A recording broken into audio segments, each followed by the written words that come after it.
É um método que vai do direito, por exemplo, tá? A base material do capital. E a base material do capital, a gente poderia entender o método da crítica da economia política e depois volta no direito. Este método é específico, exclusivo da forma capitalista. E o que foi feito é preciso conhecer para melhor prosseguir. Nós tínhamos combinado inicialmente de fazer uma discussão sobre método, né? E isso permaneceu. Ocorre que durante o final daquele encontro que fizemos há 15 dias atrás, né, que uma galera ficou até as 9h30, né? Algumas pessoas ficaram até as 9h30. Então, ali acabou pegando uma discussão sobre classe social, né? E muitas questões, aliás, eu tenho a impressão que no grupo que vocês montaram desse seminário, né, no grupo do WhatsApp, né, parece que a maior parte das questões se referiram ao tema de classes sociais, né? Então, nós decidimos, se bem entendi, que a gente tentaria tratar hoje dos dois temas, né, que é método e classes sociais. Eu vou tentar fazer isso, é uma tarefa praticamente impossível de se resolver, né, mas eu vou, obviamente, fazer uma introdução sobre os dois temas e tentando fazer articulação de ambos. Tá? Eu vou tentar, ao final da minha exposição sobre o método, se der tempo, eu vou, a partir do método, tentar abordar a questão das classes sociais, tal como eu interpreto no Marx. O tema do método foi um tema sobre o qual eu sempre tive um pé atrás. Na verdade, acho que um pé e meio, talvez 2 pés atrás. Eu me lembro quando eu fazia parte da equipe do 13, ainda nos anos 80, né? E nós já tínhamos uma grade de cursos já bastante organizada, né? E um dos cursos que nós fomos, na verdade, criando vários cursos naquele período, desde que o 13, né, se configurou como tal, a partir de 83, né, e ao longo dos anos 80, nós fomos criando cursos e acrescentando, né, esses cursos na nossa grade, no nosso programa geral. Para vocês terem uma ideia, por exemplo, como funciona a sociedade, que hoje é a nossa porta de entrada, não foi um curso criado na origem do 13 de maio. Como funciona a sociedade surgiu no final dos anos 80. Né? O curso que creio eu, fazia um pouco essa abertura, né, que era a porta de entrada, chamava-se Questões de Sindicalismo, que tinha, na verdade, o primeiro dia de Questões de Sindicalismo seria o que hoje é mais ou menos como funciona a sociedade. Nós fomos, então, agregando alguns cursos, e um deles foi o curso de método, né? O curso de método na nossa grade, na nossa programação, curso de método, né? E nós, mais ou menos, na equipe, né, fazíamos uma espécie de divisão pedagógica do trabalho, sei lá como é que a gente chamaria isso. Algumas pessoas na equipe acabavam mais ou menos, se especializando em determinados cursos ou ficavam dirigidas a um grupo de cursos, outras pessoas a outro grupo de cursos e assim sucessivamente. E o curso de método era um deles, e eu sempre me escapei disso. Eu nunca dei esse curso. Realmente eu nunca dei, porque eu confesso que eu nunca entendi muito bem aquelas histórias, né? Toda vez que eu lia e relia o texto do Marx, que é o texto referência do método do Marx, que se chama O Método da Economia Política, nunca entendia muito bem qual que era um, qual que era outro, né? Onde é que começava um, começava outro. Ou seja, eu nunca me senti muito seguro para dar esse curso, né? E efetivamente nunca dei. E eu vou confessar para vocês que ao longo desses mais de 30 anos, né? Porque eu estou falando do final dos anos 80, portanto já são mais de 30 anos. Durante esse período de mais de 30 anos, eu nunca eu nunca me senti muito satisfeito com a compreensão que eu tinha de método e, portanto, não ousava dar o curso de método. Não, por determinadas razões, ou por várias razões, eu acabei nos últimos anos, me enfronhando um pouco nesse tema. Acho que o gatilho disso foi a orientação que eu fiz de uma tese de doutorado que trata do método de ensino, né? E a pessoa que fez essa tese, né? Ela tentou fazer o questionamento, né, daquilo que no campo no campo da educação, no campo dos marxistas da educação, seria considerado um método de ensino, sei lá, revolucionário, marxista, etc., que se reivindicava fundado no método da economia política do Marx, né? Basicamente a partir de um autor que é bastante conhecido pela galera da educação, que se chama Dermeval Saviani, né? Então, ele elaborou um método de ensino, né, que a partir do começo dos anos 80, ele reivindicava, né, que esse método de ensino estava fundado no método da economia política do Marx. Então, ela fez uma tese buscando fazer essa discussão do método de ensino, etc., e ela também acabou encontrando uma dificuldade enorme na compreensão do método da economia política do Marx. Isso acabou me remetendo, né, a voltar a esse tema. Então, eu acabei enfiando um pouco o chifre nessa história nos últimos, 2 anos, mais ou menos, né? E o texto que eu mandei para vocês é resultado um pouco dessas minhas reflexões, tá? Eu realmente não tenho certezas a respeito disso, eu tenho algumas convicções, né? Não tenho certezas e, portanto, eu tinha necessidade de diálogo, né, a respeito disso, porque eu tenho a impressão que pela primeira vez, né, nesses últimos 30 e poucos anos, pela primeira vez, eu creio que talvez eu tenha conseguido reunir algumas pistas de compreensão a respeito do método, tá? E é justamente isso que eu tentei materializar aí no texto. Eu nunca tinha feito nenhum curso, né? Nunca tinha dado nenhum curso sobre método, e como fiz o texto, acabei sendo chamado também com um pessoal lá em Maringá, com quem eu tenho uma relação bastante próxima, né? E acabei fazendo um curso lá de final de semana sobre o método, tá? Pela primeira vez na minha vida, né? Eu também, quando eu fui apresentar para eles, eu disse que, como era um assunto que eu ainda estava mexendo, né? Um tema que eu estava mexendo ainda de maneira bastante ainda introdutória, né? Eu não sabia exatamente por onde começar, né? Então, eu acabei fazendo um caminho, tá? Claro, foi um curso de 16 horas, eu não vou conseguir fazer isso em 2 horas, né? Então, de qualquer maneira, eu acabei adotando um caminho, não sei se foi o caminho melhor. Confesso a vocês também que esse texto que eu mandei para vocês e que vocês leram é já a enésima versão. Eu já perdi as contas de quantas versões eu fiz desse texto. Então, nas próprias versões, eu alterei a exposição, né? Nesse texto, por exemplo, eu resolvi começar a falar do texto que é o método da economia política. Em outras versões que eu fiz, que são anteriores, eu comecei do prefácio da crítica da economia política. Então, eu realmente, eu vou repetir para vocês a mesma coisa que disse lá. Eu não sei exatamente qual é o método mais adequado de exposição sobre o método do Marx. Então, eu vou fazer um determinado caminho aqui, né, e sem saber se é o melhor, o mais adequado. Tá bem? Aí depois vocês fazem a avaliação.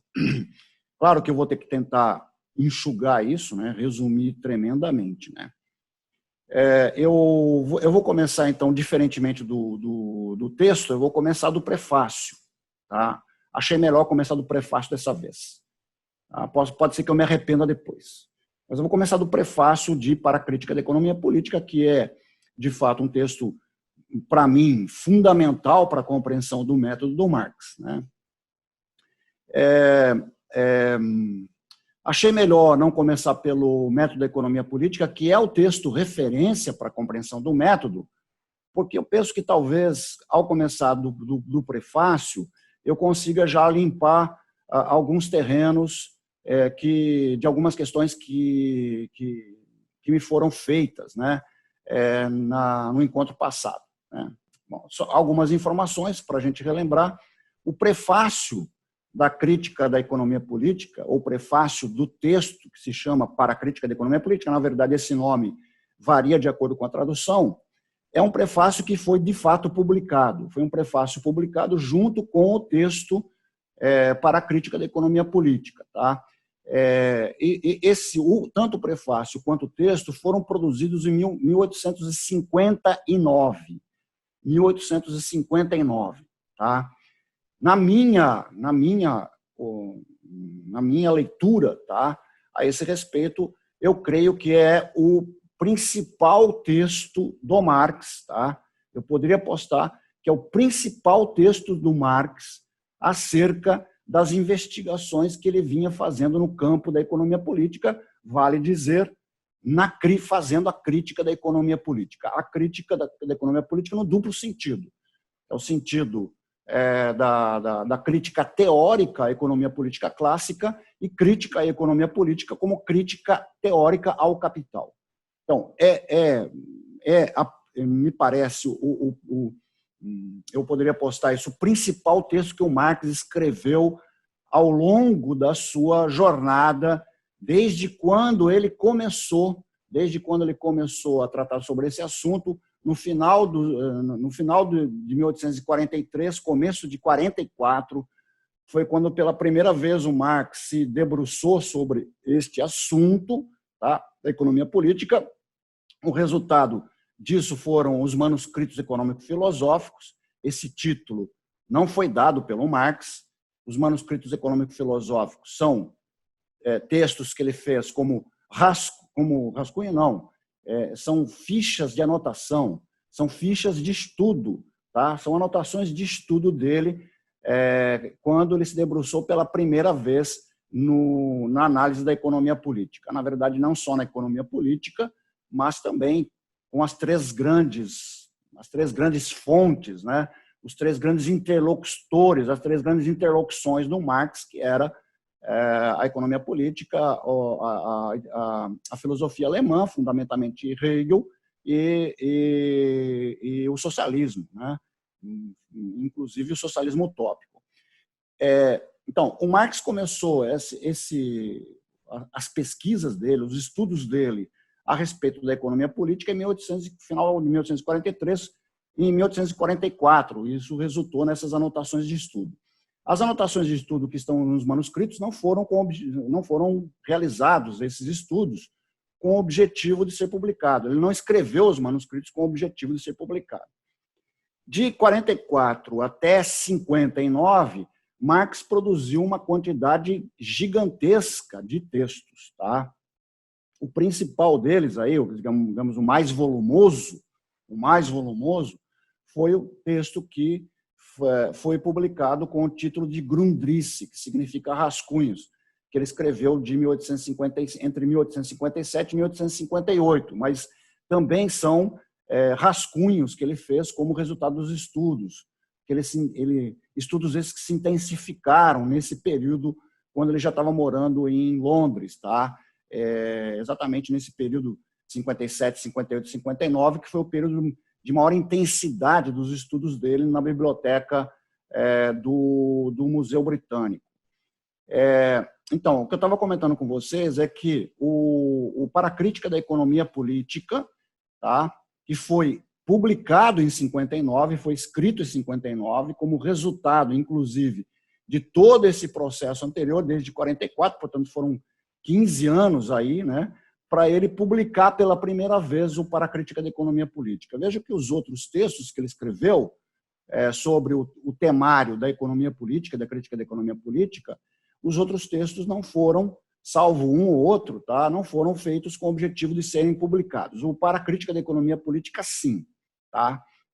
Então, até 59, o texto crucial, o texto fundamental do Marx acerca do temário da economia política, ou melhor, da crítica da economia política, foi esse texto para a crítica da economia política. E aí, que foi de fato publicado. Ele publicou apenas 2 capítulos, porque a intenção era fazer por partes, né? Ele publicar então 2 capítulos, depois publicar mais 2 ou mais 3, etc. Aos poucos ele ia publicando, mas ele acabou ficando doente, né? Uma série de problemas, parará, como sempre, né? E acabou interrompendo isso e retomou no Capital. Um pequeno detalhe que me parece interessante, mas apenas um adendo aqui. Se vocês fizerem um cotejamento entre o Para a Crítica da Economia Política de 59 e os primeiros capítulos do Capital, vocês vão perceber que existe uma similaridade muito grande, muito grande. Tá? No entanto, também há diferenças substantivas, tá? Entre o Para a Crítica da Economia Política de 59 e o Capital de 67. E isso indica que, entre 59, quando ele interrompeu a publicação por causa da enfermidade dele, e 67, portanto, foram 8 anos, né, da publicação do livro 1 do Capital, o Marx, de fato, continuou estudando e ele fez alterações bastante importantes no Capital, tá? Principalmente na segunda edição do Capital, que é a que nós conhecemos. Tá? Ele fez algumas alterações, logo que ele publicou a primeira edição, ele fez algumas alterações e publicou a segunda edição, que é essa que nós conhecemos. Tá? Há semelhanças, mas há diferenças importantes entre ambos, o que denota como o Marx foi, ao longo de toda a sua vida, de como ele foi efetivamente evoluindo na produção teórica dele e na própria compreensão dele. Muito bem. Voltemos aqui ao prefácio de Para a Crítica da Economia Política, que é o texto que eu escolhi como ponto de partida. No prefácio, ele, na verdade, conta um pouco o itinerário dele, tá? O itinerário que ele fez, portanto, o caminho que ele fez da pesquisa dele. O primeiro ponto que eu queria chamar a atenção no prefácio, tá? É o segundo parágrafo que eu efetivamente mencionei, chamei a atenção no meu texto, tá? Em que ele, no segundo parágrafo do prefácio, ele relata, tá? Ele relata que ele suprimiu, que ele deixou de lado na publicação uma introdução que ele tinha feito e que ele tinha escrito em 57, tá? Essa introdução que ele suprimiu para a publicação, ele decidiu não publicar, é exatamente a introdução na qual está contido o texto de título O Método da Economia Política. O Método da Economia Política, que é outro texto sobre o qual nós vamos tratar aqui, né, e que serve como uma grande referência para a discussão do método do Marx, tá? É um texto que o próprio Marx decidiu ele não publicar. Tá? É muito interessante, eu faço no meu texto eu levanto algumas, digamos, hipóteses de explicação a esse respeito. Tá? O que não quer, veja, não quer dizer que a gente não deva lançar mão do texto, mas é muito interessante que o Marx, ele próprio decidiu não publicar o texto O Método da Economia Política. Nós só tivemos acesso a esse texto nos anos 30 do século XX, porque esse texto foi achado, tá, junto com os Grundrisse, né, e foi publicado na União Soviética com esse título, os Grundrisse, e, portanto, a introdução dos Grundrisse.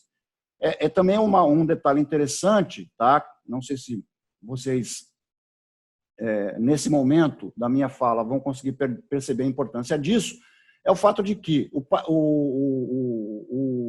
texto que se chama O Método da Economia Política, que compõe uma introdução, tá, que é maior do que o texto, tá, nós pegamos um texto dentro de outro texto, tá? Então, o Método da Economia Política, que é a grande referência para se entender o método Marx, faz parte de uma introdução, tá, maior, que foi escrita no começo de 57, portanto, antes dele escrever os Grundrisse. Tá? E posso garantir para vocês que desse período de 57, quando ele escreveu essa introdução, e depois quando ele escreveu os Grundrisse, que são milhares de páginas, há uma diferença substantiva na compreensão dele com relação ao texto que de fato foi publicado, que se chamou de Para a Crítica da Economia Política em 59. Isso quer dizer que, no período de 2 anos, vejam bem, tal era a voracidade, a intensidade em que o Marx estava metido no estudo disso, tá? Há diferença substantiva de compreensão, seja de compreensão teórica, seja de compreensão do próprio método, tá? Isso significa dizer que a compreensão que o Marx tinha do método em 59, quando ele publicou Para a Crítica da Economia Política, já não era a mesma compreensão que ele tinha quando ele escreveu o texto O Método da Economia Política. Tá? Ok. Oferecidas essas informações, então, seguimos. Veja, uma coisa interessante que eu chamava a atenção de vocês é que o fato de que, no segundo parágrafo do prefácio, o Marx sinaliza que ele escreveu uma introdução e que ele suprimiu da publicação. Isso me parece muito importante, talvez a gente volte nessa questão depois. E aí ele segue no prefácio, tratando um pouco do itinerário que ele fez, portanto, do caminho da pesquisa dele, né? Então, eu não vou ler o prefácio, é um texto que vocês seguramente já conhecem, já leram trocentas vezes, né? Mas ele conta como ele começou todo o processo. Ele trabalhava no jornal, na Gazeta Renana, parará, barará, barará. Na verdade, é assim, ele começa antes, né? Dizendo que o campo de pesquisa dele inicial era filosofia e o direito, né? Filosofia e o direito, né? Depois ele vai trabalhar no jornal, e ocorreram alguns fatos, quando ele era redator do jornal, que o levaram a alterar bastante a compreensão dele a respeito da realidade, né? Que foi uma série de eventos, sobretudo a história do chamado roubo de lenha, tá? Dos camponeses ali no Vale do Mosela e tal. É curioso, eu até faço uma nota de rodapé, que é curioso que aquele filme, né, muito interessante, o filme que se chama O Jovem Karl Marx, né, começa exatamente por este fato, né, que é o roubo de lenha e a repressão que foi feita, né, sobre os camponeses. É muito interessante porque eu penso que este fato, junto com outros, é que levaram ao Marx efetivamente a dar o salto definitivo dele para uma compreensão materialista. Tá? Ele mesmo relata isso, né, aqui no prefácio, né? Eu vou ler só esse trechinho para vocês, que vocês conhecem, não vai ser novidade para vocês. Tá?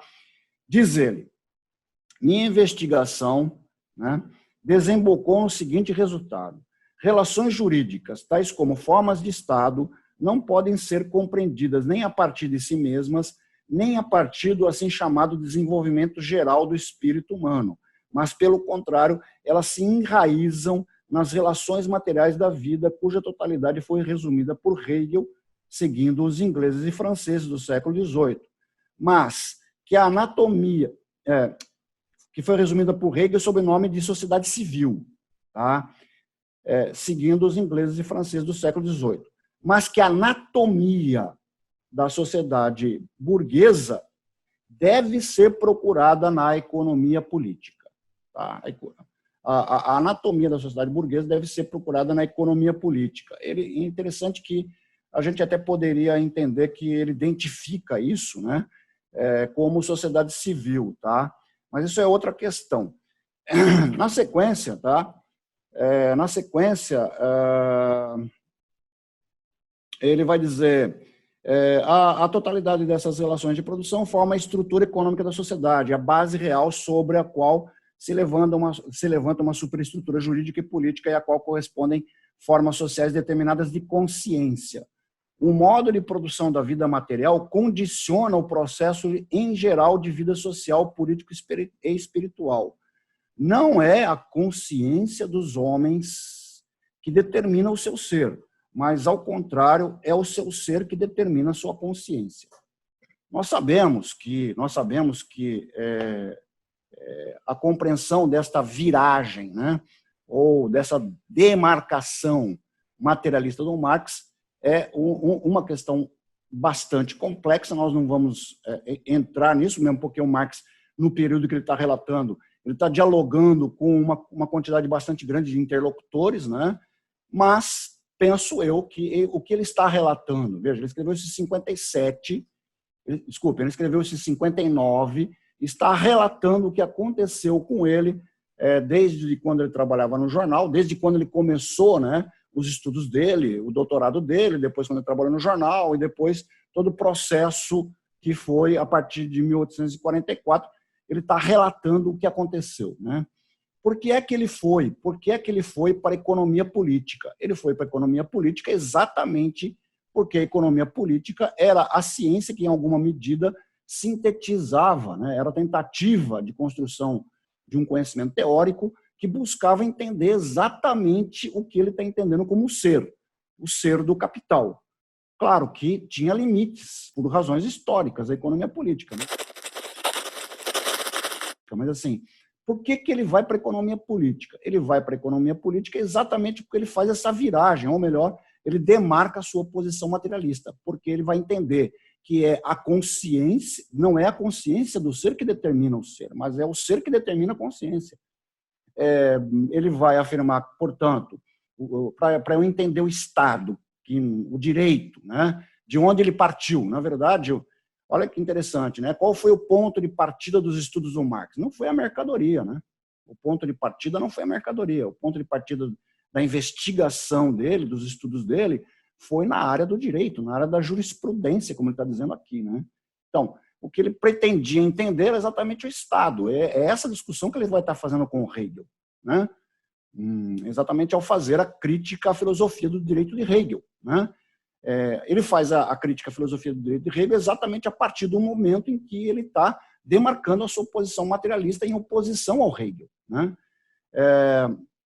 Ele precisa fazer isso porque ele chegou à conclusão que exatamente para eu poder compreender o Estado, o direito e qualquer coisa que diga respeito ao que ele vai chamar de superestrutura, já que isso não se explica por si só, então, o direito não se explica por ele mesmo, o Estado não se explica por ele mesmo, a consciência não se explica por ela mesma, tá? A educação não se explica por ela mesma, a escola não se explica por ela mesma. Eu tenho para poder entender essas questões que estão naquilo que ele chamou de estrutura, eu preciso compreender a base material, tá? E quem é que estava estudando acerca da base material na forma capital? A economia política, por isso que ele vai lá, tá? Então, esse é o primeiro grande movimento do Marx. Na verdade, eu entendo que o método do Marx, tá, é constituído por diversos movimentos, né? Este foi o primeiro grande movimento do Marx, tá, que é o movimento da demarcação materialista, tá? O objetivo do Marx não era ir na economia política, fazer a crítica da economia política e, a partir daí, escrever o Capital e ficar por aí mesmo, tá? Se a gente observa o plano de estudos que o Marx tinha, né, nesse período, que foi o período de uma maior intensidade dos estudos dele, que foi exatamente aí entre 57 e 59, se a gente for observar, ele fez um plano de estudo, tá? O estudo da economia política, da crítica da economia política, que ia resultar na produção do Capital, né, do texto Capital, né, era apenas, digamos, o temário inicial dele. Ele queria voltar para discutir a questão do Estado, do comércio mundial, etc, etc. Portanto, ele queria entender o Estado, tá? Então, para entender o Estado, o direito, genericamente a consciência social, né, ele precisa ir na base material desse Estado, desse direito, dessa consciência social. Precisa ir na base material para compreender como esse ser produz a sua existência, tá? Depois voltar ali no mesmo tempo. Então, podemos pegar, por exemplo, o caso do direito, né? Então, para entender o direito, eu preciso entender, já que o direito não se explica a si próprio, tá? Eu preciso ir à base material, Tá? Então, se trata de uma determinada sociedade, eu vou para a base material dessa sociedade. Então, se trata do capital, da base material do capital, eu preciso, portanto, entender o capital. Tá? E daí, então, digamos, já adiantando, né? Ele sai do direito, vai para a base material para poder entender o direito. Não para poder entender a base material apenas, mas para poder entender o direito. Tá? Ele vai para a base material, né, do direito numa determinada sociedade. No caso da sociedade do capital, ele precisa, portanto, apreender o capital. Tá? E aí todo o processo dele de apreensão do capital. Né?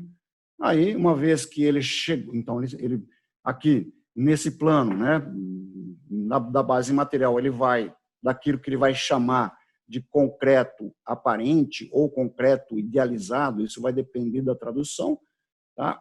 Até o concreto pensado, né? O capital. Uma vez chegado ao concreto pensado, ele volta para o direito. Aí eu vou compreender efetivamente o direito a partir da compreensão da base material. É um direito como direito que se expressa na forma de direito numa sociedade do capital. Tá? Então, esse é, digamos, um movimento geral, é um movimento geral do Marx, tá certo? Que a gente poderia entender o método, digamos, geral do Marx. Tá? Veja, me parece que neste ponto, né, eu apenas mencionei, mas não entrei na discussão do método da economia política. Tá? Mas, assim, olhando o método de Marx a partir dessa visão panorâmica, né, preciso entender qualquer objeto de análise, qualquer questão, qualquer tema da superestrutura, eu preciso sair da superestrutura e ir para a análise da base material. Uma vez que eu compreendi a base material, apreendi a base material, eu volto. Precisava compreender o direito, vou para a base material, compreendo a base material, o capital, volto para entender o direito sob a forma do capital. Perfeito. Tá? Muito bem. Aqui dá para a gente já, talvez, anunciar pistas de possíveis respostas a questões que me foram levantadas. Né? A primeira, tá? Olhando apenas isto nesse movimento, tá certo? Apenas o método nessa visão panorâmica, tá? O método do Marx poderia ser utilizado como exercício para a compreensão de qualquer forma social, historicamente, tá? Então, portanto, o método do Marx, apenas olhando isso de maneira bastante genérica, poderia ser utilizado como exercício para a compreensão, por exemplo, do direito numa sociedade escravista, na sociedade romana. Tá? Então, ok, quero entender o direito na sociedade romana. Mesma coisa, tá? O direito na sociedade romana não se explica por ele próprio. Para entender o direito na sociedade romana, eu vou na base material da sociedade romana. Entendo as relações de produção, tá? De produção da existência do ser, nesta forma social específica, e volto para o direito. Aí eu vou compreender o direito sob a forma escravista romana. Ok? Não vejo nenhum problema que o método do Marx, olhando nessa perspectiva ainda bastante genérica, tá certo? Que o método do Marx possa ser utilizado para a compreensão de elementos ou de aspectos que digam respeito a qualquer forma social. Tá? Que, na verdade, estamos falando apenas e tão somente, o que já não é pouca coisa, tá? Do movimento materialista do Marx. Tá? Em que muitos pretensos marxistas já vão para as cucuias nessa história. Tá? Depois a gente volta nisso. De qualquer maneira, me parece que aqui podemos entender que o método Marx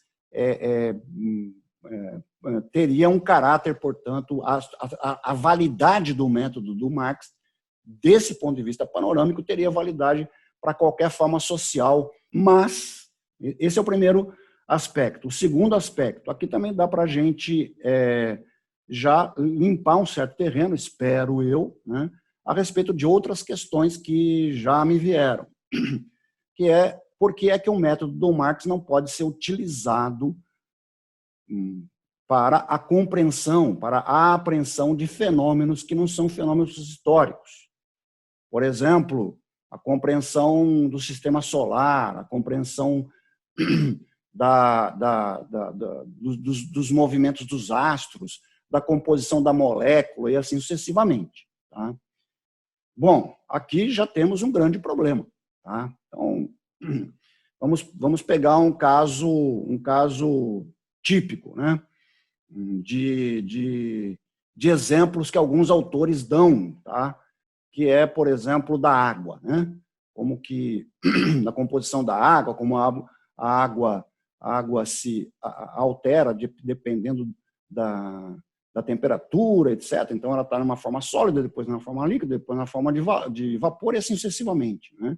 Então, a gente poderia aplicar o método do Marx, né? Afinal de contas, é um método dialético, né? Como alguns autores chamam, método dialético, tá certo? A verificar, por exemplo, a dialética, né? da água, de como a água vai se transformando de uma forma em outra, né? Então, ok. Então, deveríamos perguntar o seguinte: se o método Marx poderia servir para compreender um fenômeno natural como é este, né?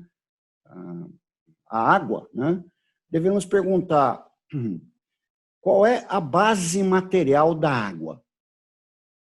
Qual é a estrutura da água do ponto de vista da superestrutura? Tá? Não estou falando da estrutura da água quanto das moléculas da água, do ponto de vista que o Marx está falando. Tá? Então, o Marx está falando do quê? De direito, de consciência, que constitui a superestrutura. Ok? Muito bem. Eu, para poder compreender a consciência da água, preciso fazer o quê?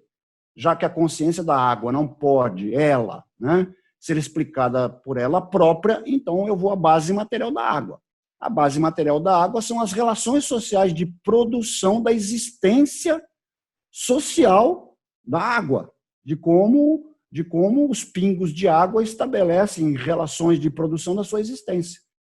Tá? Um pingo de água trabalhando com outro pingo de água, né? Então, uma determinada divisão técnica do trabalho entre os pingos de água, né? Então, aí vai ter um pingo de água que transforma alguns pingos de água que se transformam em proprietários privados, né, dos meios de produção, para que possam, dessa maneira, explorar os outros pingos de água que foram expropriados de qualquer meio de produção e assim sucessivamente. É muito interessante, né, estudar, então, a base material de produção social da existência social da água. Tá? Isso não tem sentido. Não tem sentido falar de base material da água, de consciência da água, do direito da água, tá certo? O estado da água. Tá? O estado como, não o estado da água, o estado como expressão do direito à força, tá certo? Do exercício da força, tá? E assim vai, ou seja, não tem sentido nenhum, tá? Não tem sentido nenhum extrair a compreensão do método do Marx, mesmo nesta acepção ainda bastante genérica, para qualquer objeto que diga respeito àquilo que não é histórico, porque só é histórico, tá? O ser social que produz a sua existência, que tem consciência e base material. A água não tem nem consciência nem base material, nem o sistema solar, nem nada disso. Tá? Portanto, não tem sentido nenhum, tá, o método do Marx para qualquer ser que não seja o ser social, histórico. Tá? Se podemos falar de uma história da natureza, a história da natureza não tem absolutamente nada que ver com a história do ser social. Se podemos falar de uma dialética da natureza, a dialética da natureza não tem absolutamente nada que ver com a dialética do ser social. São coisas distintas, tá? Então, eu sugiro, mais uma vez, eu lanço mão do meu grande, querido guru, né, é o Tim Maia, que dizia: uma coisa é uma coisa, outra coisa é outra coisa muito diferente. Tá? Uma coisa é a história da natureza, outra coisa é a história do ser social. Uma coisa é a dialética da natureza, se é que se pode falar em dialética da natureza. Outra coisa muito diferente é a dialética, a dialética do ser social.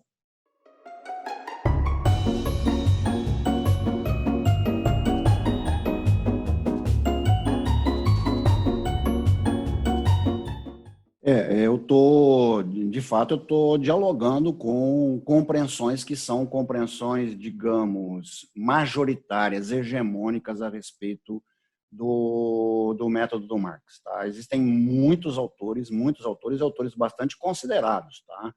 Que entendem que o método do Marx pode ser utilizado como exercício para a apreensão de objetos que são objetos naturais.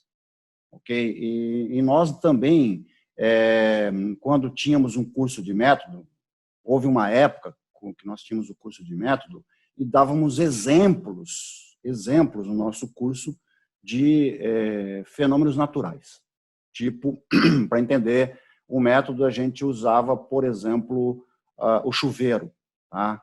Então, não sei se alguns de vocês fez o curso de método, mas também nem sei se o curso de método continua sendo dado, tá? Não sei como é isso, mas eu me lembro de uma versão que nós fazíamos, tá? Que entendia, ou buscava explicar o método, né? A partir, ou pelo menos alguns aspectos, a partir de um chuveiro. Então, tem um chuveiro, eu não consigo compreender o chuveiro, né? Eu olho o chuveiro, não consigo compreender o chuveiro. Portanto, ele para mim, o chuveiro é uma visão caótica do todo, não consigo compreender. Tá? Estaria olhando o chuveiro assim, estaria no plano do concreto aparente do chuveiro. Tá? Aí o que eu faço para compreender o chuveiro? Desmonto o chuveiro, tá? Analiso cada uma das suas peças, ok? E ao compreender cada uma dessas peças e compreender as conexões dessas peças, tá? Eu monto outra vez o chuveiro e agora, ao fazer isso, eu tenho a compreensão do chuveiro na sua totalidade, portanto, no plano do concreto pensado. Tá? Este exemplo é um exemplo de um objeto que não é um objeto social, é um objeto natural, ok? Quer dizer, ele é produto social, mas, assim, não existe consciência do chuveiro, tá certo? Não tem sentido eu entender a consciência do chuveiro e ir para a base material do chuveiro. Tá? Não tem sentido nenhum. Portanto, veja, o exemplo é um exemplo não apenas problemático para a compreensão do método. O exemplo é um exemplo equivocado. Tá? Então, veja, eu não estou só falando dos outros, eu estou falando de nós. Eu não sei se você tem alguma passagem pelo 13, mas eu estou falando de nós também. Tá? Quase todos os autores que eu tenho lido acabam considerando a possibilidade de usar o método para a apreensão de fenômenos que não são fenômenos históricos, tá? Que não são fenômenos sociais. Tá? Então, pegando por exemplo,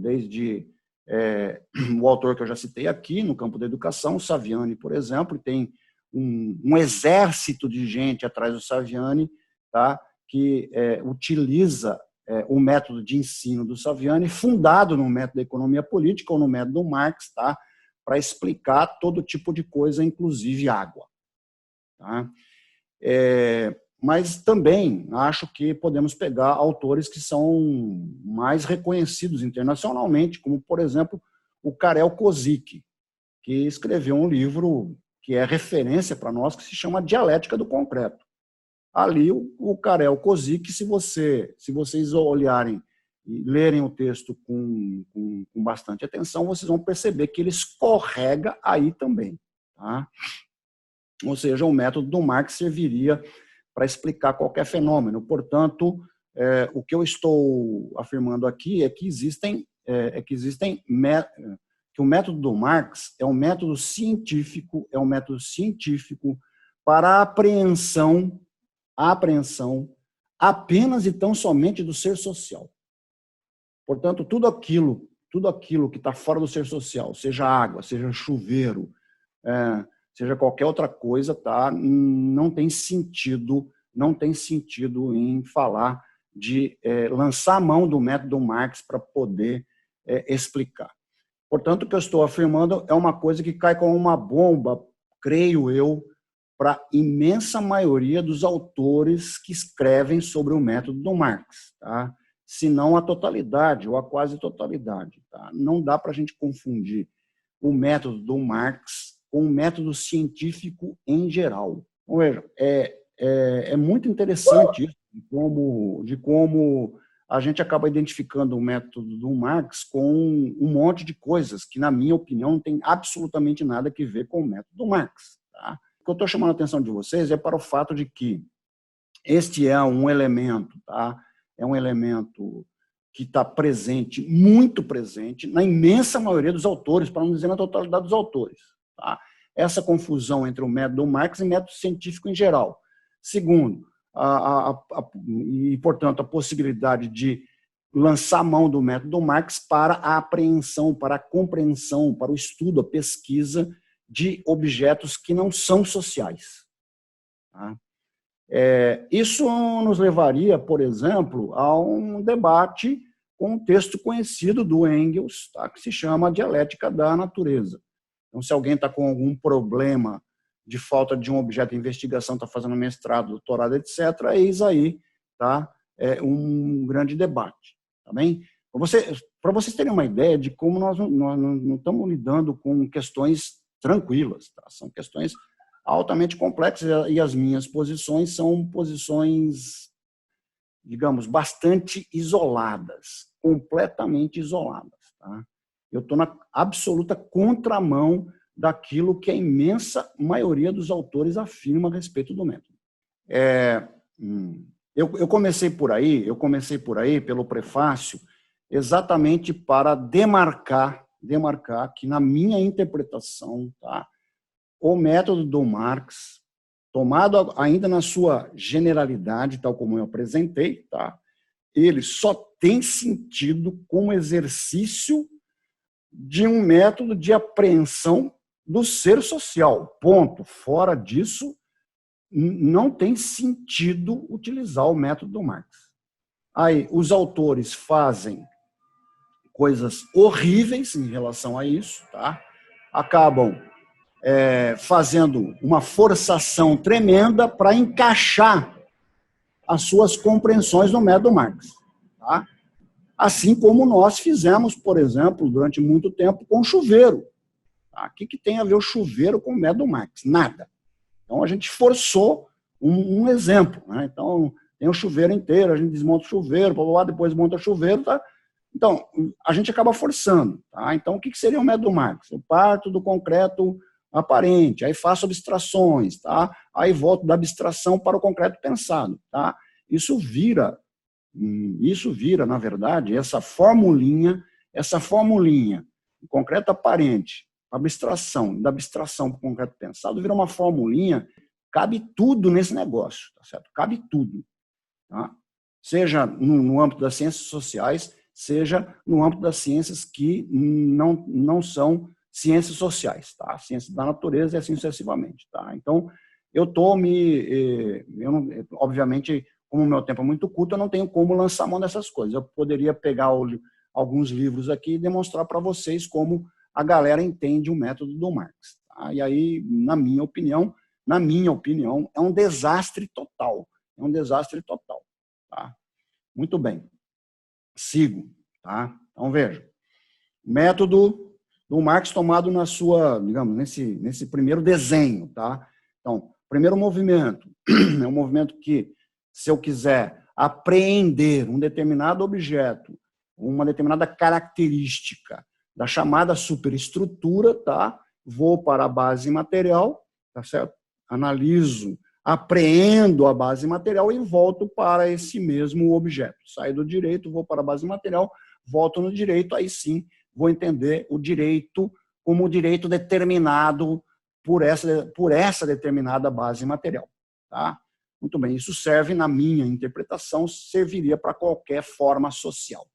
Tá? Qualquer forma social, mas não serviria para a apreensão de qualquer objeto que não seja objeto que diga respeito ao ser social. Ok.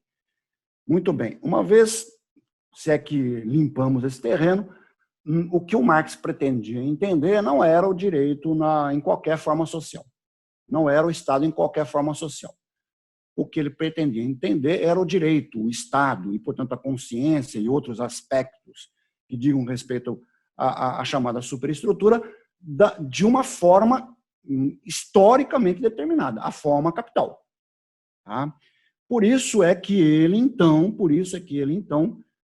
preciso entender o direito, o Estado, na forma capital. O que eu faço? Tem que ir à base material do capital. Quem é que está estudando a base material do capital? Quem é que tem produzido a esse respeito? Economia política. Por isso ele foi na economia política. Tá? Mas nós sabemos que a economia política, embora tenha dado avanços extraordinários, avanços, inclusive, que o Marx soube muito bem aproveitar, que ele efetivamente incorporou a compreensão, por exemplo, daquilo que ele vai entender depois como trabalho abstrato, como valor, etc., né? Que vai estar presente nos escritos dele, e, sobretudo, no Capital. A compreensão disso não começou com Marx, tá certo? Começou com autores anteriores a ele. Ele vai incorporando algumas coisas e vai supera por incorporação algumas coisas. Alguns elementos ele não conseguiu achar praticamente contribuição nenhuma na economia política, como foi a questão do dinheiro, tá?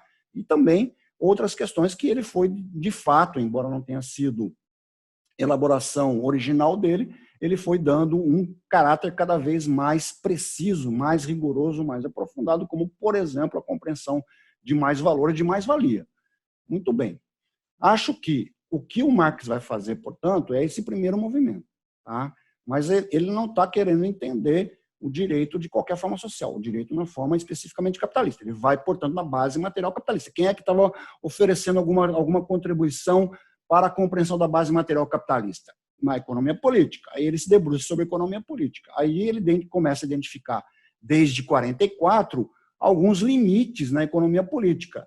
Estes limites não são limites porque os caras eram estúpidos, burros. Eram limites determinados pela própria história. Tá? Devem se lembrar que quando o Marx vai pela primeira vez na economia política, já ainda nos anos 40, né, a Revolução Burguesa não havia se consolidado como Revolução Burguesa. Portanto, efetivamente, a economia política era a expressão claríssima, não porque os caras falavam isso, mas era a expressão teórica do que havia mais avançado da burguesia ainda no seu período revolucionário. Tá? O Marx pega exatamente nessa virada, né, entre a Revolução Burguesa, né, a consolidação da Revolução Burguesa e, portanto, a viragem da Revolução Burguesa e, portanto, a partir daí, a contra-revolução burguesa, né, de classe revolucionária se transformou em classe conservadora, ou melhor, reacionária. Tá? Me parece que o ponto sintético disso, o momento sintético disso é 1848, as revoluções de 1848, sobretudo as revoluções de julho de 48, né, de meados de 48, são, digamos, a síntese do momento da viragem, né? E Marx exatamente está nesse momento. Tá?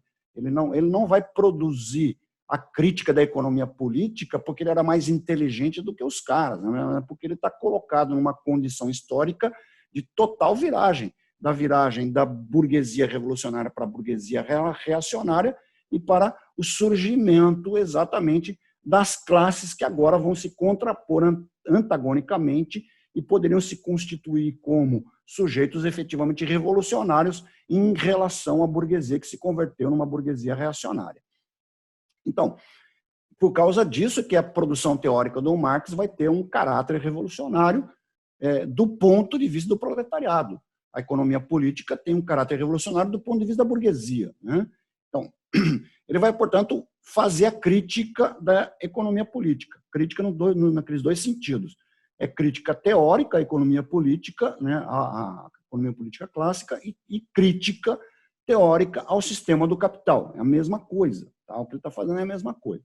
Então, ele vai fazendo isso. Tá? Ele vai estudando, desde 44, ele vai estudando. Eu já mais ou menos tracei aqui um caminho, né, que vai de 44, basicamente, né, 44, os primeiros manuscritos econômico-filosóficos, até o final da vida dele, mas que se consolida do ponto de vista teórico no texto que é o Capital, que é superação o Capital é superação de tudo que foi produzido anteriormente. Não apenas superação o Capital em relação ao Paracrítica da Economia Política é a superação. Mas o Capital, em relação aos manuscritos, não é apenas superação, é ruptura, efetivamente, em relação a vários aspectos dos manuscritos econômico-filosóficos. Portanto, o Marx parte, eu estou falando um pouco do caminho dos estudos dele, ele parte ali em 1843, 44, tá, pelas razões que nós já sabemos, para entender a base material do sistema do capital. Mas ele ainda, em 44, nos anos 40, 50, ele ainda está meio circunscrito, ao universo categorial e, portanto, ao universo teórico da economia política clássica, mesmo que ele já esteja dando pinceladas críticas a esse respeito. Tá? Ele precisou ir rompendo aos poucos com isso, tá? Até chegar efetivamente na elaboração teórica dele. Então, o grande problema que ele tinha, tá, a partir daí, né, a partir de 44, quando ele já tinha clareza, né, 43, 44, quando ele já tinha clareza que ele tinha que fazer a apreensão da base material do sistema do capital, ele passa a ter uma dor de cabeça, tá certo, que vai durar o resto da vida dele. Né? Como é que eu consigo entender essa porra? Tá? Como é que eu capto? Como é que eu apreendo o capital? Tá? Isso não foi uma coisa que assim, ó, ele estava no banheiro um dia tomando banho e, eureka, ponto, caiu tudo ali, não. Tá? Ele teve que realmente ficar estudando um monte de coisa, é um caminho extremamente árduo, tá? Estamos falando do método de pesquisa do Marx, tá? Portanto, o caminho que ele traçou para poder apreender o capital. Tá? Veja, ele foi tentando verificar como é que ele conseguia apreender. Quais eram os limites que tinha a economia política clássica em relação à apreensão do capital. Tá? Ele demorou muito tempo de estudo dele para perceber onde estavam localizados, do ponto de vista do método, tá? Onde estavam os limites da economia política clássica e como que ele poderia superar isso. Tá? E ele só vai ter clareza disso, tá certo? Dessa diferença entre a economia política clássica, que resultava numa apreensão, digamos, numa compreensão bastante débil do capital, embora tivesse feito exercício de abstração, tá? Ele só vai conseguir ter clareza disso, total, em 1859, quando ele escreve o Paracrítica da Economia Política. Tá? E o que o ajudou extraordinariamente a ter clareza da diferença entre o método dele e o método da economia política, e, portanto, entre a produção teórica dele e a produção teórica da economia política, o que o ajudou enormemente a compreender isso foi os estudos que ele fez nos anos 57 e 58, que resultaram no texto que nós chamamos de Grundrisse, tá? Que são os rascunhos. Ok? Bom, aí nós temos que lançar a mão, portanto, para compreender um pouco melhor isso, do próprio texto que eu já mencionei aqui, que é o texto que ele denominou o método da economia política. Tá? Não sei se vou ler alguma passagem desse texto, apenas para lembrar que o texto, o método da economia política, tá? Em que ele vai falar exatamente do concreto aparente, ou do concreto pensado, parará, devemos lembrar que ele decidiu não publicar esse texto. Tá? Decidiu não publicar esse texto. Tá? Podemos lançar mão dele, mas tendo clareza de que o próprio autor decidiu não publicar, por razões que ele tinha, e ele mesmo explica ali. Tá? Mas podemos lançar mão disso. Tá? Então, veja. Então, minha interpretação, tá certo? Minha interpretação das diferenças entre o método dele e o método da economia política, tá? Minha interpretação. Para a gente não confundir as coisas, eu vou chamar o método do Marx de método da crítica da economia política. E o método da economia política de método da economia política, tá? Para a gente diferenciar os dois, ok? Então, seguindo os rastros e a minha interpretação dos rastros do texto que ele denomina o método da economia política, que está naquela introdução que ele decidiu não publicar. Então, Tudo minha interpretação. Então, vamos lá. Ele diz o seguinte, bom, o ponto de partida para a compreensão de qualquer sociedade é a população. Tá? População. Então, ok. Tanto a economia política clássica quanto eu tenho que considerar que, para compreender uma determinada sociedade, temos que partir daquilo que se apresenta assim, mais gritantemente, a população. Ok. O que ele afirma? O que ele afirma é que, como eu interpreto, é que a economia política clássica, tá, no seu método, para poder entender a população, foi fazendo uma série de abstrações. Tá? Na minha interpretação, o Marx não está dizendo que a economia política clássica ficou no concreto aparente. O que, na minha opinião, o Marx está dizendo é que o método da economia política parte da população, tá, da compreensão da população, e faz uma série de abstrações. Vai fazendo uma série de abstrações, tá, para tentar entender a população. Só que, como a economia política acaba fazendo uma série de abstrações, lembrem-se que a abstração não é ir para cima, tá? A abstração é buscar os fundamentos, portanto, aquilo que efetivamente não aparece, tá? Como nesse conjunto de abstrações a economia política clássica não conseguiu achar, não conseguiu encontrar quais eram as determinações, o encadeamento dessas determinações, e, portanto, não conseguiu localizar qual era a determinação mais simples para eu poder entender a população, a economia política clássica acabou se perdendo nestas abstrações. E não conseguiu, portanto, apreender a população. Tá? Ele, diferentemente, diz o seguinte, bom, se eu pretendo entender a população, tá? Aprender a população, eu preciso fazer como a economia política clássica fez, eu preciso fazer abstrações. Só que eu não posso me perder nessas abstrações, eu tenho que encontrar o encadeamento das diversas determinações, encontrar a determinação a mais simples para poder entender a população. Tá? Então, ele, na minha leitura,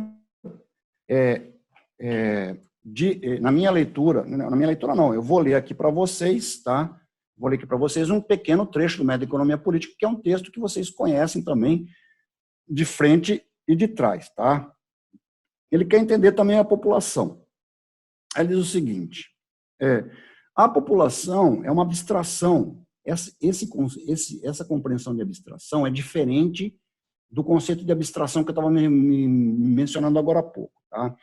A população é uma abstração, ou seja, ela não existe possibilidade de apanhá-la, de apreendê-la, se desprezarmos, por exemplo, as classes que a compõem.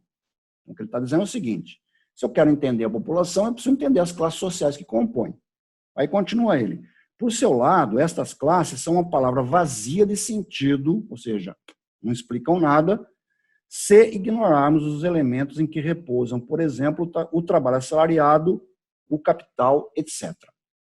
Bom, não consigo entender a população se eu não entender as classes sociais que compõem a população. Não consigo entender as classes sociais se eu não entender os componentes dessas classes sociais, ou seja, o trabalho assalariado, o capital, etc.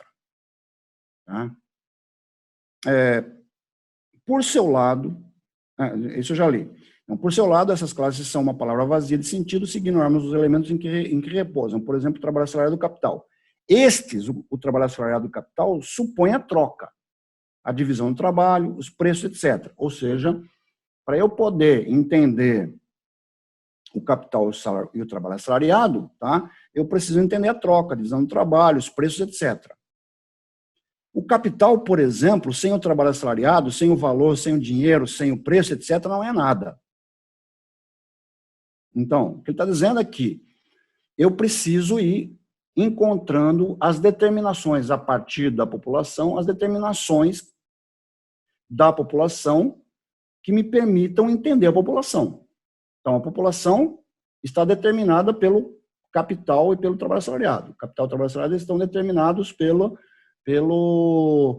troca, pelo preço, pela mercadoria, assim sucessivamente. Ele não fala mercadoria aqui, tá? É muito interessante isso. Ele fala valor de troca, mas não fala de mercadoria. Este supõe a troca, assim, se começássemos pela população, teríamos uma representação caótica do todo, e através de uma determinação mais precisa, através de uma análise, chegaremos a conceitos cada vez mais simples. Então, o que ele está dizendo assim, ó, eu não posso me perder, como fez a economia política clássica, num conjunto de abstrações. Para não me perder nesse conjunto de abstrações, eu preciso achar um encadeamento das determinações até chegar na determinação mais simples. Vejam, da população para as classes sociais, das classes sociais para o capital e o trabalho assalariado, do capital e o trabalho assalariado para o dinheiro, tá? Os preços, a troca, parará, está chegando na determinação mais simples. Vejam, chegado nessa determinação mais simples, aí sim voltava a população. Tá? Isso não tem nada, absolutamente nada que ver com chuveiro, nem com água. Tá? Ele não tinha clareza, tá? O Marx não tinha clareza qual era essa determinação mais simples quando ele escreveu o Método de Economia Política em 57. Quando ele escreveu para a Crítica da Economia Política em 59, 2 anos depois, ele tinha clareza, o Marx, qual era essa determinação mais simples. A mercadoria. O Marx vai chegar à conclusão, tá? Mas ele só vai ter clareza disso em 59, tá? Quando ele terminou dos Grundrisse, na verdade, né? Ele só vai ter clareza que a determinação mais simples é a mercadoria, e, portanto, o ponto de viragem do primeiro caminho, tá? Que é o caminho de frente para trás, é o contrário, tá? Bom, ponto de chegada é a mercadoria, o ponto de partida é a população, o ponto de chegada é a mercadoria. Reforçando que ele não tinha essa clareza quando ele escreveu em 57 o Método de Economia Política. Tá? Nós estamos falando agora desse primeiro caminho já agregado ou agregados os elementos que ele passa a ter a partir de 59. Então, da população, para entender a população, eu preciso ir para entender as classes sociais. Ok? Olha só. Para entender as classes sociais, eu preciso ir entender um monte de coisas. Ok? O dinheiro, né, os preços, barará, mercadoria. Ok? Muito bem. Então, esse é o primeiro caminho. É o caminho de ida, que, na verdade, é o caminho de trás para frente. Uma vez chegado na determinação mais simples, eu preciso fazer o caminho inverso. Ok? Que vai da mercadoria à população. Da mercadoria à população. Eu fiz da população à mercadoria. Tá? Agora eu preciso fazer da mercadoria à população. Só que agora eu vou efetivamente entendendo cada um desses elementos e não vou fazer uma montagem como se fosse um jogo de quebra-cabeça. Eu vou mostrando o encadeamento dessas determinações. O embrião, portanto, é a mercadoria. Da mercadoria, ele vai para a compreensão do valor de uso, do valor de troca. Tá? Portanto, do trabalho concreto, atenção, do trabalho concreto, valor de uso, tá? Ao valor de troca e ao valor, portanto, do trabalho abstrato. Ok? Daí, ele vai tratar do duplo caráter do trabalho, já considerando o trabalho concreto e o trabalho abstrato. Do que eu estou falando, gente? Do Capital. Do primeiro capítulo do Capital. Tá? Do duplo caráter do trabalho. De como o desenvolvimento da força produtiva do trabalho,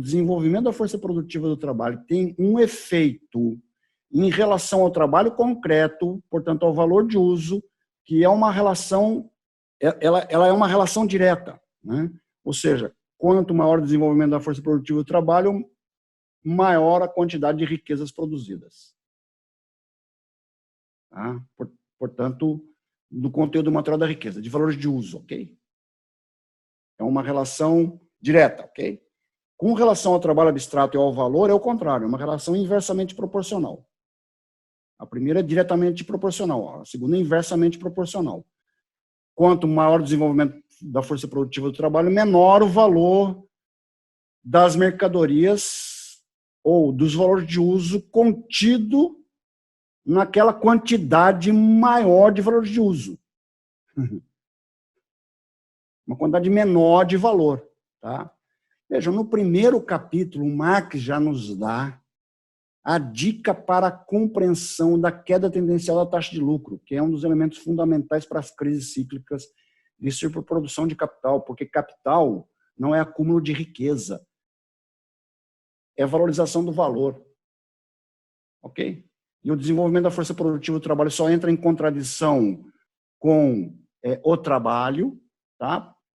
Do ponto de vista do trabalho abstrato, do ponto de vista do valor, não do ponto de vista do valor de uso. Tá? Se eu entendo capital como acúmulo de riqueza, como de tal maneira que entende o Sérgio Lessa, para vocês terem uma ideia, o Mesaros, tá? Pronto, eu não consigo entender as crises cíclicas de superprodução de capital. Por isso, o Mesaros vai inventar essa coisa que se chama de crise estrutural e assim sucessivamente. Tá? Que não tem nada a ver com as crises cíclicas de superprodução de capital. São coisas completamente distintas. Tá certo? Então, vejam, o Marx vai, portanto, da mercadoria, vai debulhando a mercadoria, tá? Valor de troca, valor de uso, portanto, trabalho concreto, valor, trabalho abstrato. Tá? Para chegar, a partir daí, no desenvolvimento da mercadoria, na mercadoria equivalente geral, dinheiro. Do dinheiro para o dinheiro como meio de circulação, depois o dinheiro como entesouramento, depois o dinheiro como meio de pagamento. O dinheiro como meio de pagamento já é o embrião do dinheiro como capital, depois a força de trabalho como mercadoria, a força de trabalho como mercadoria, o valor da força de trabalho, o valor da força de trabalho na relação especificamente capitalista, a produção de mais valor, o mais valor ou a mais-valia absoluta, mais-valia relativa, a transformação da mais-valia parcialmente em capital, de tal maneira a desencadear a acumulação de capital, a acumulação ampliada de capital, as contradições do capital, tá certo? As relações de classe que ele vai trabalhar no final dos capítulos, vejam, ele vai trabalhar no final as contradições da acumulação de capital. Os últimos capítulos do Capital, tá certo? Ele vai já trabalhar os elementos de classe social ali, portanto, até chegar na população. É muito curioso como o Marx chega no finalzinho do livro primeiro do Capital na população. Tá? Mas porque ele já deu elementos para a compreensão de classes sociais ali. Tá? Então, o que ele fez? Ele partiu da população. Não dá para entender a população desse jeito. Tá? Para entender a população, eu preciso entender as classes sociais. Para entender as classes sociais, eu preciso entender... Para entender... preciso entender... Para entender... até chegar na mercadoria. Qual é o segredo de compreensão da população? A mercadoria. Tá? Mas veja, que para entender a população, eu preciso entender as classes sociais. Tá? Qual é o segredo para a compreensão de classes sociais? Partir da mercadoria. Tá certo? Fazer todo esse caminho. Ok? Vejam que curioso. Se para entender a população bastava ele compreender, por exemplo, trabalho concreto, processo de trabalho, que é exatamente o processo de trabalho, devem se lembrar do que eu mencionei no nosso seminário anterior. Processo de trabalho, trabalho concreto, se isso me permitisse compreender a população, o Marx não precisaria escrever o Capital. Tá? Vejam, trabalho concreto, processo de trabalho, entender o trabalhador do ponto de vista do trabalho concreto, tá?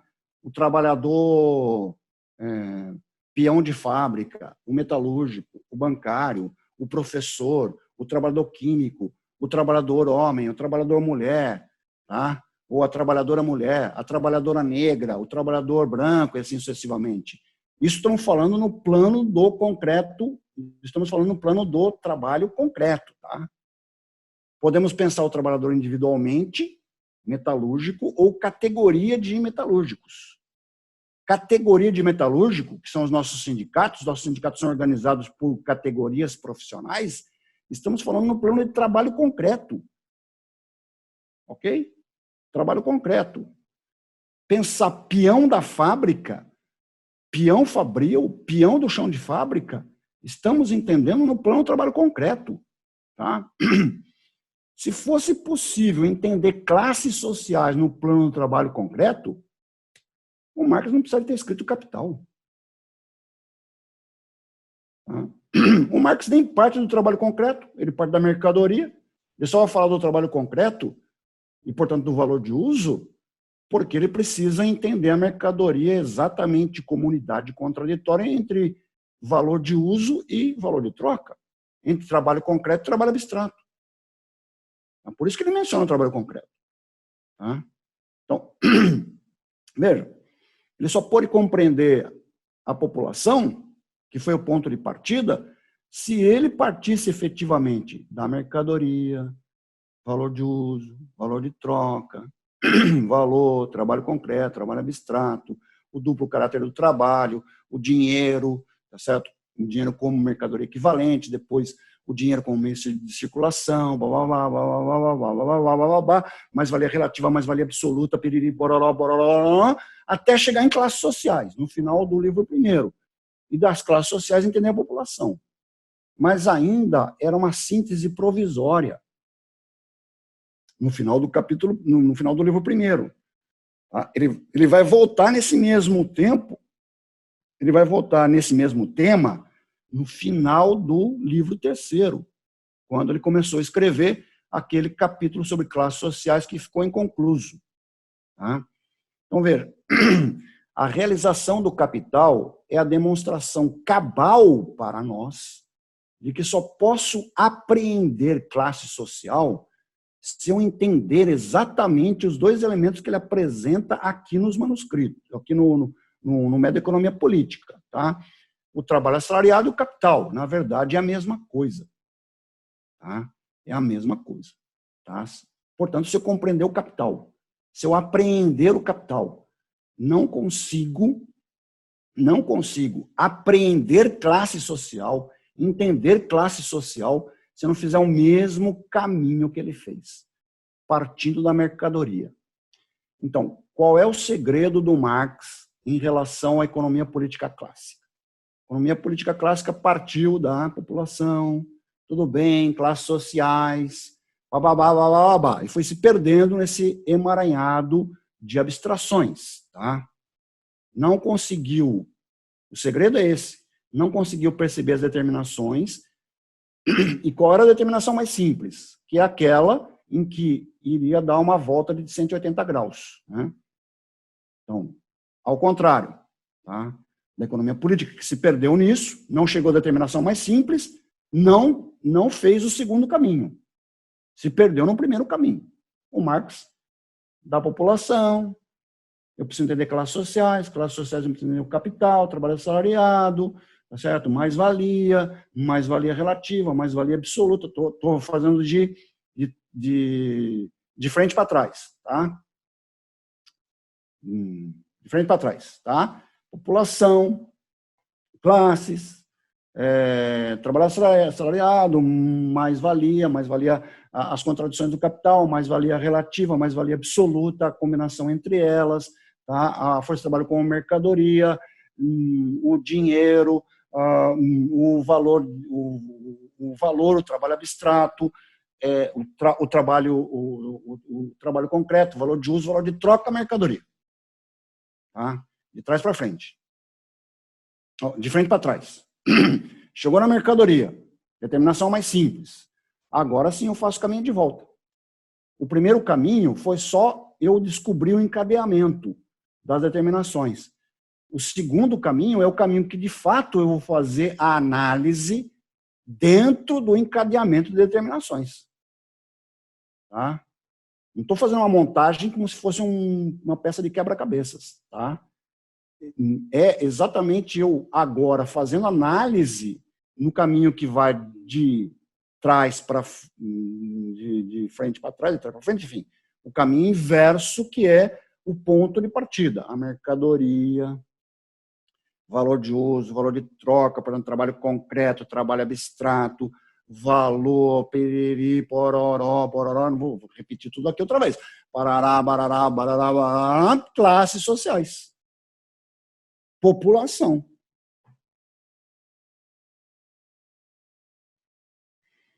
Ou seja, o exercício do método do Marx exige, para a compreensão de classes sociais, que o ponto de partida seja a mercadoria.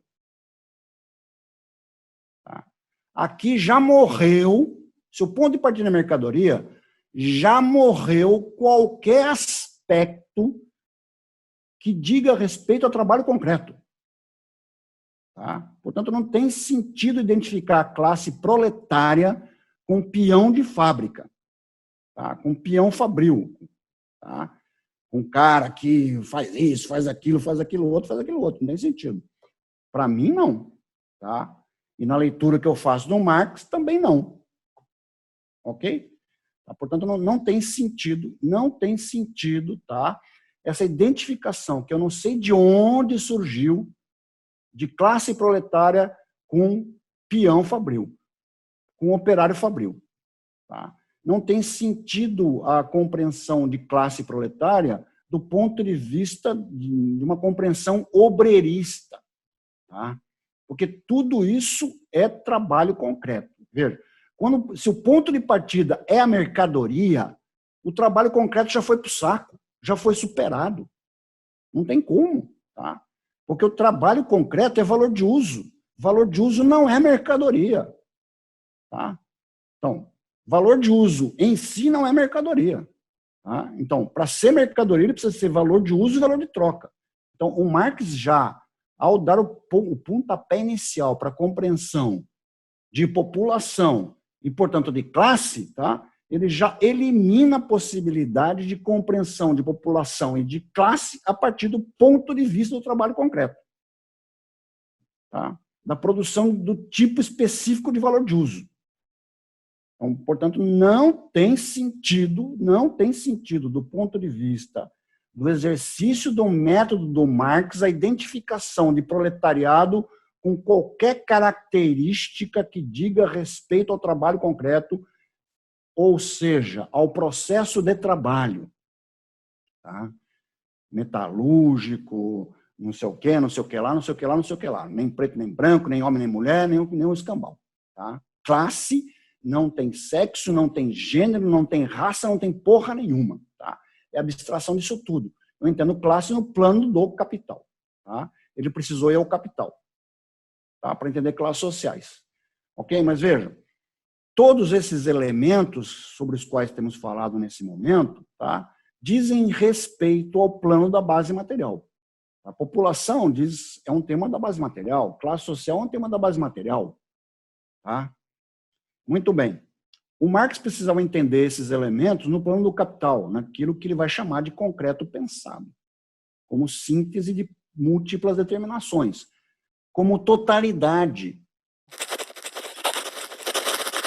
Totalidade não é eu juntar todas as peças. Eu tenho um quebra-cabeças, as peças estão espalhadas, o que eu faço? Não tem uma totalidade ali. O que eu faço? Junto as peças do quebra-cabeça. Tá? E tenho o quebra-cabeça, portanto, tem uma totalidade. Gente, isso não tem absolutamente nada que ver com totalidade como o Marx está colocando, ok? A totalidade, para o Marx, diz respeito exatamente ao plano do capital. Tá? Como síntese de múltiplas determinações, ao plano do capital. Aquilo que ele vai chamar de concreto pensado.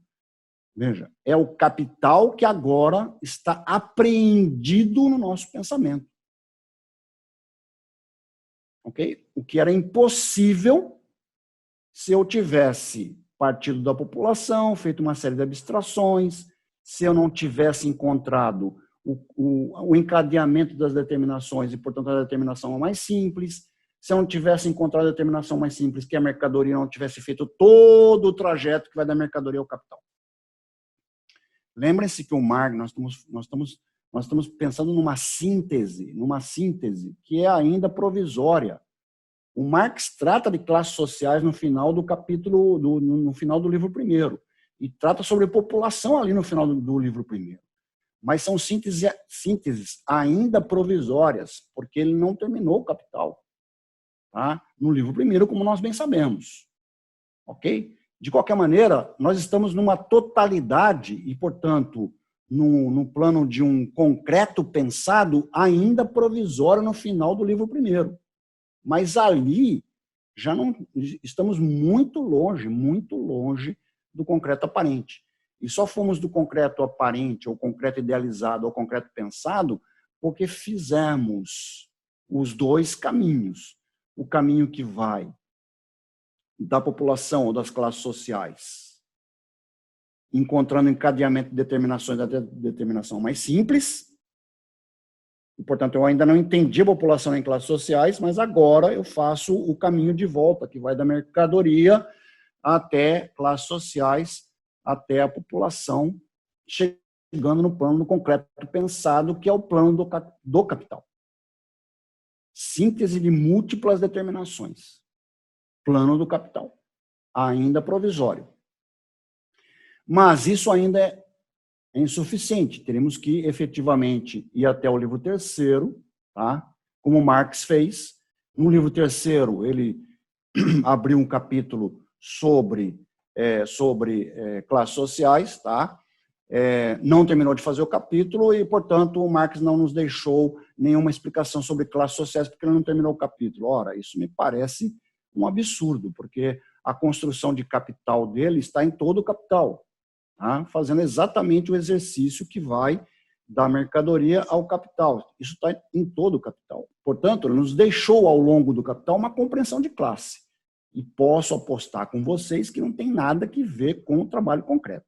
Não tem nada que ver com um peão de fábrica. Tá? Muito bem. Supondo que cheguemos ao último capítulo do livro terceiro do Capital, né? Que trata sobre classes sociais. Isso ainda não é o ponto final.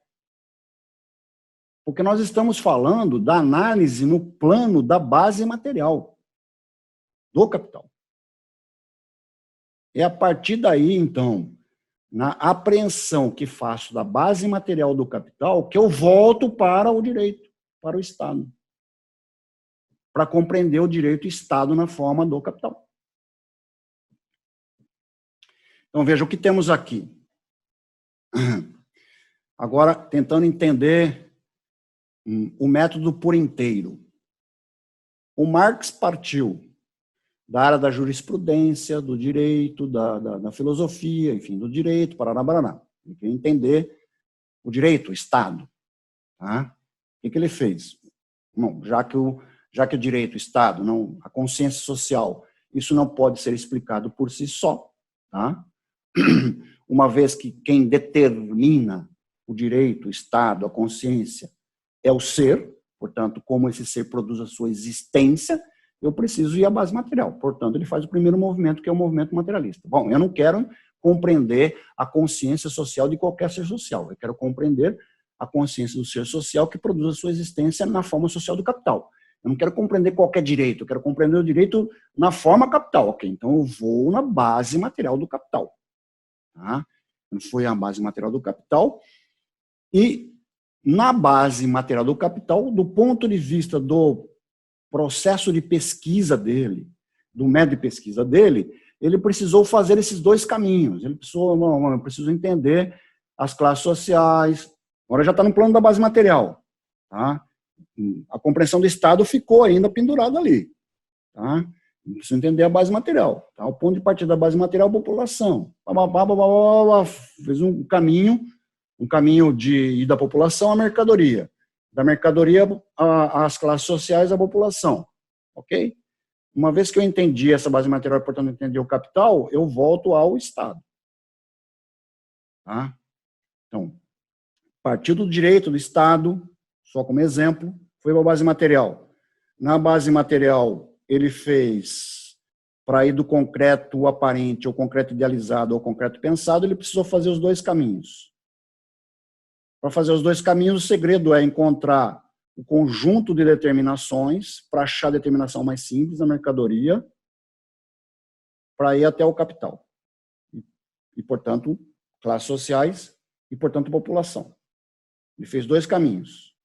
Tá? Na base material. Estou falando do ponto de vista da pesquisa dele. Porque ele não achou eureka que o ponto de partida era a mercadoria logo no início. Ele demorou quase o tempo inteiro dele, da investigação dele, para perceber que o ponto de partida era a mercadoria. Tá? Estamos falando, portanto, da pesquisa dele. Tá? E aí depois, então, o segundo movimento na base material, né? O segundo caminho da base material, que é o que ele produziu no capital para nós. Vai da mercadoria ao capital e, portanto, às classes sociais e, portanto, à população. Uma vez posto isto, eu volto para o direito, para o Estado. Tá? Eu vou entender agora o Estado como Estado do capital. Não qualquer Estado. Se nós fizéssemos este mesmo caminho geral numa sociedade escravista romana, então, preciso entender o Estado, o direito numa sociedade escravista romana. Tá? Vou para a base material, na sociedade escravista romana. Ok? O Marx não fez isso. Tá? Não fez isso. Apostaria com vocês, se alguém quiser fazer isso, se alguém está com problema de falta de algum objeto de investigação, tá? Saio do direito, do plano do direito, que é superestrutural, vou para a base material, uma sociedade escravista romana. Tá? Agora eu tenho de apreender a base material da sociedade romana. Posso apostar com vocês que vocês não vão precisar ter o mesmo trabalho que o Marx teve para ir do concreto idealizado ao concreto pensado nos dois movimentos. População, piriri, bororó, até chegar à mercadoria e depois chegar até o capital. Por que não vão ter o mesmo trabalho que o Marx fez? Porque aquela sociedade não era a sociedade do capital. A sociedade do capital é muitíssimo, milhões, bilhões de vezes mais complexa que uma sociedade escravista romana. Ok? Você não precisaria da mercadoria ao capital simplesmente porque não tem capital. Na sociedade escravista romana, eu acho que isso não serve para o caso brasileiro, tá? Porque no caso brasileiro, né, o caso brasileiro não era um caso isolado, não havia escravismo aqui isoladamente, tá? O escravismo era uma relação de produção altamente conectada com a relação de produção capitalista ainda incipiente, tá certo? Incipiente, coisa que não acontecia na Roma antiga, tá? Então, a produção escravista no Brasil não era isolada, tá? Ela estava conectada com o processo de desenvolvimento capitalista no seu momento incipiente, né? Não era o caso de Roma, tá? Então, acho que no caso de Roma, voltando ao exemplo de Roma, né, não vai precisar, digamos, fazer o mesmo caminho que o Marx fez, tá? São dois caminhos, ok? Porque no caso de uma relação escravista, né, o que temos ali é a preponderância, a determinação da mercadoria e não do capital, Tá? O escravo ele é uma mercadoria. Então, talvez ficássemos apenas e tão somente nos 3 primeiros capítulos do Capital, tá? Ou nos 4 primeiros capítulos do Capital. Tá? Não precisaríamos do resto. Okay? O caminho seria muito mais simples. De qualquer maneira, o que eu quero sinalizar para vocês é o seguinte, ó. O método da crítica da economia política do Marx, tá? Que é este que vai do concreto idealizado ao concreto pensado, fazendo duplo caminho, que é o caminho de ida e de volta, tá? Este método, que é o método da crítica da economia política do Marx, é um método científico específico de apreensão da base material específica do capital. Não sei se me fiz entender, então vamos lá. O método do Marx inteiro não é um método da economia política, e nem um método da crítica da economia política. O método do Marx inteiro tem como primeiro movimento o da demarcação materialista. Tá? Demarcação materialista, tá? Direito, preciso ir para a base material. Vou na base material, volto para o direito. Tomado nessa compreensão genérica, serviria, me parece, para entender o direito na forma escravista romana. Tá? Mas a análise da base material na sociedade escravista romana é diferente da análise da base material do capital, por razões óbvias. Porque a análise é diferente porque a base material da sociedade escravista romana é diferente da base material da sociedade do capital. Portanto, o método de investigação da base material da sociedade escravista romana é diferente do método de investigação da base material da sociedade do capital, por razões óbvias. Tá? Portanto, se eu entendo o método do Marx, como o método por inteiro, é um método que vai do direito, por exemplo, tá? A base material do capital. E a base material do capital, a gente poderia entender o método da crítica da economia política, e depois volta no direito. Este método é específico, exclusivo da forma capitalista. Ok? Se eu tiro o método da crítica da economia política, tá? Que é um método específico para a compreensão, apreensão da base material do capital, se eu tiro isso, eu dou um caráter genérico ao método Marx, que poderia ser utilizado como exercício para apreensão de qualquer aspecto, de qualquer elemento superestrutural de qualquer sociedade. Tá? De toda maneira, estamos falando apenas para referendar, né? Para referendar aquilo que já havia falado inicialmente, estamos falando de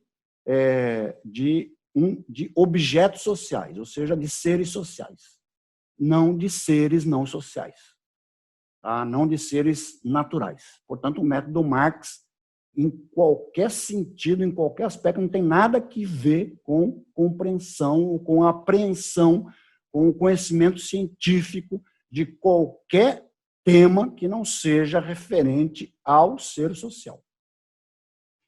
Segundo, só posso entender classes sociais no plano, classes sociais no capitalismo, no caso, no plano do concreto pensado.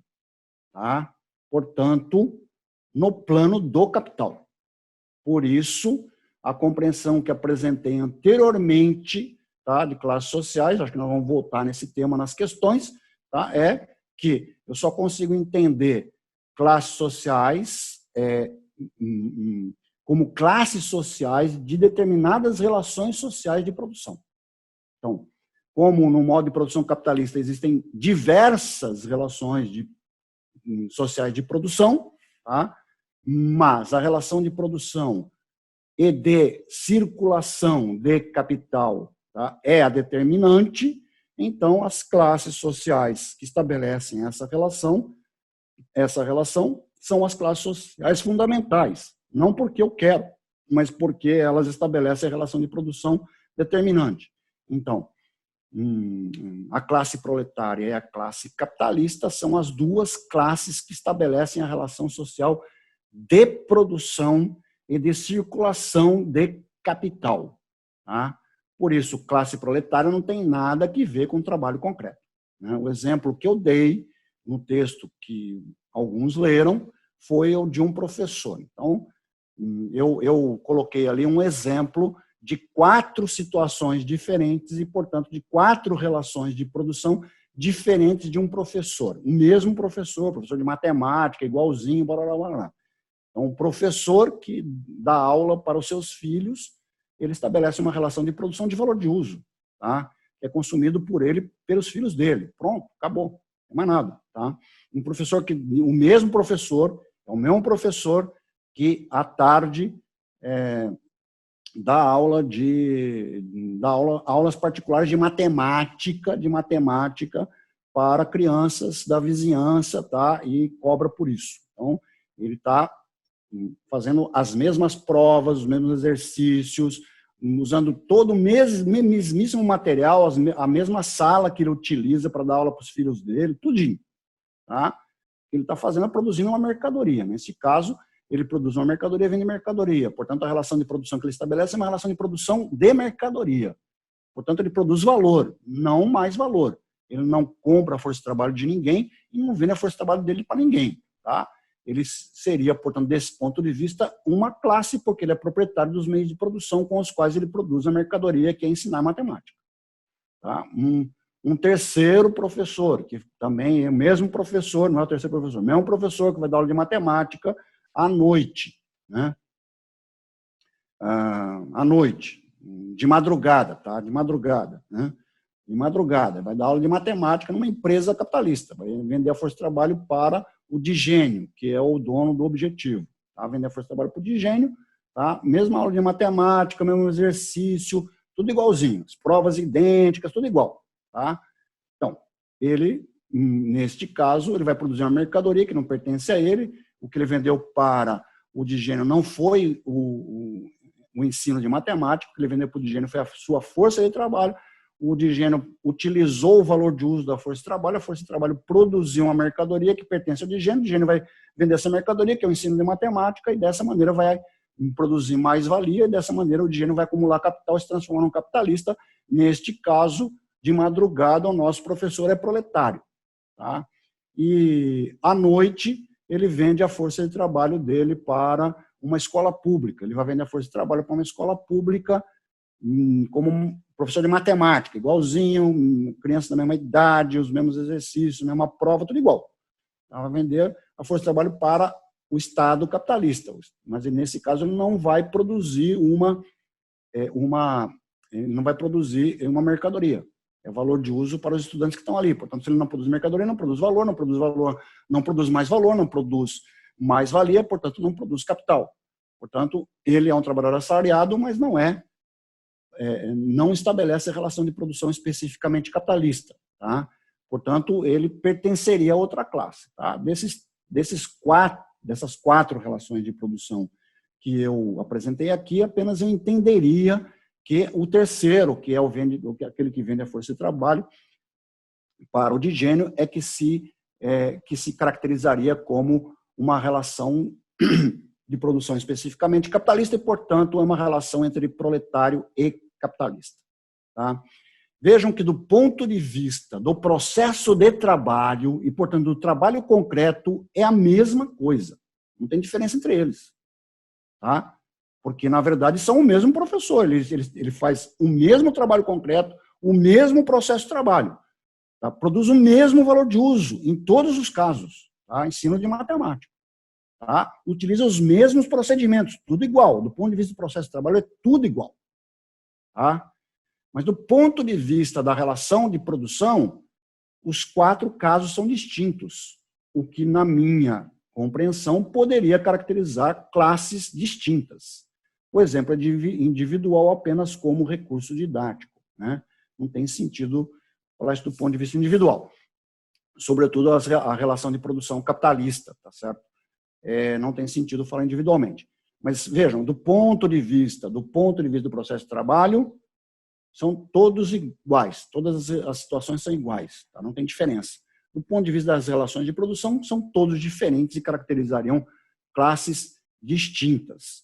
Vejam, para o Sérgio Lessa, meu querido amigo, né, em nenhum caso, tá, isso seria proletário, porque para ele, proletário é identificado com trabalho concreto. Mas um trabalho concreto, que na verdade para ele isso não seria nem trabalho. Trabalho de professor não é trabalho.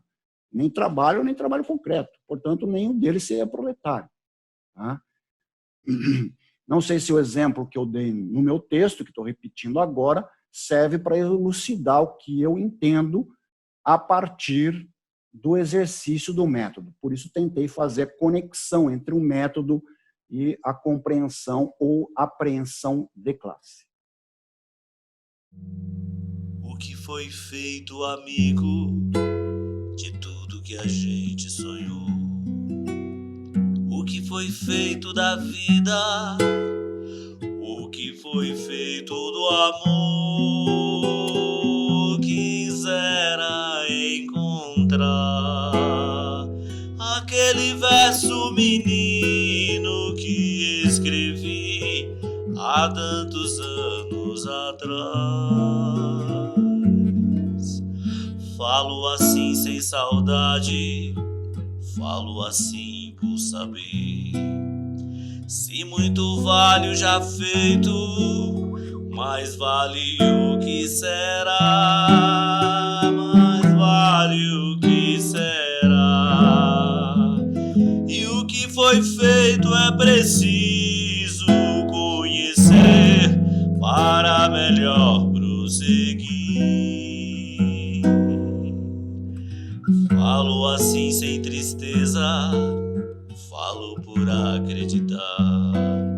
E é cobrando que fomos, e nós iremos crescer, nós iremos crescer. Outros outubros virão, outras manhãs plenas de sol e de luz.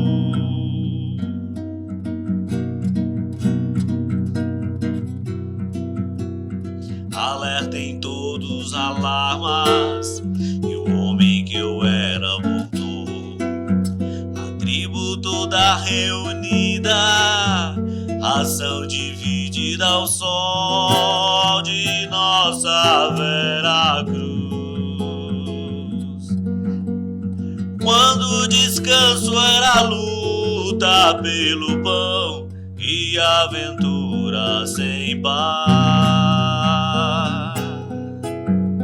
Quando o cansaço era rio e rio qualquer dava pé, e a cabeça rolava no gira-gira de amor.